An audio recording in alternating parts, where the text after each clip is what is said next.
செந்தமிழ் பேசும் தமிழ் உள்ளங்கள் அனைவருக்கும் வணக்கம். அதாவது இன்னைக்கு நம்ம என்ன காணொலி பார்க்க போறோம் அப்படின்னா, நேற்றைய முன்தினம் தாவேக்கனுடைய பொது குழு கூட்டம் நடைபெற்றது.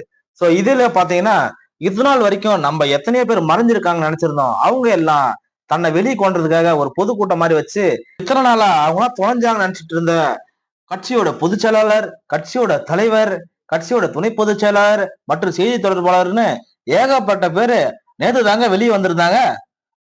இதுல என்ன ஒரு சோகம்னா 41 உயிர் கரூர்ல இறந்து போச்சு.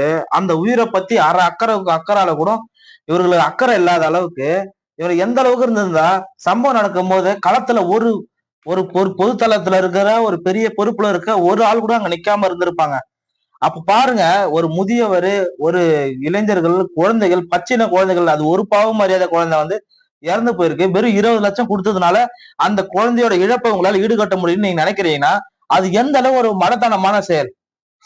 இதுல என்ன ஆச்சுதுன்னா, இந்த சம்பவம் நடக்கும் போது கட்சியோட பொதுச் செயலாளர் சம்பவத்தின் போது தலைமறைவு, சம்பவம் நடக்குதுன்னு தெரிஞ்சவன தலைமறைவு, துணை பொதுச் செயலாளர் விமானம் ஏறி ஓடுறாரு வெளியூருக்கு. ஏன்னா ஸ்போர்ட்ஸ் முக்கியம் இல்ல. இங்க 4-5 பேர் உயிர் சாகும் போது அது பெருசா பிரச்சனை கிடையாது. அவருக்கு ஸ்போர்ட்ஸ் தான் முக்கியம். அதனால டெல்லி பயணம் போறாரு. ஒருத்தர் எங்க இருக்கான ஆளே தெரியல.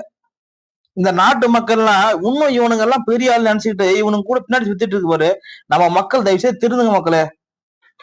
ஆனா இந்த சம்பவம் நடக்கும் போது இந்த பொதுக்கூட்டத்துக்கு சம்பந்தம் இல்லாத அண்ணன் நாம் தமிழர் கட்சியோட தலைமை ஒருங்கிணைப்பாளர் சீமான் அவர்கள் குருதி கொடை பாசறை, நம்ம கட்சியில ஒரு குருதி கொடை பாசறை ஒண்ணு இருக்கு, அந்த குருதி கொடை பாசறை அங்க அழைச்சு மக்களுக்கு தேவையான ரத்த உதவிகளை செய்யுங்க அப்படின்னு சொல்லிட்டு களத்துல இருந்தது அண்ணன் சீமான் அவர்கள் தான். வேற யாரும் அங்க நிக்கல. அந்த கட்சியில் சம்பந்தப்பட்ட ஒவ்வொருத்தரும் அங்க நிக்கல. அங்க இருந்து ஒன்றியம், மாவட்ட செயலர் எல்லாருமே தலைமறைவு.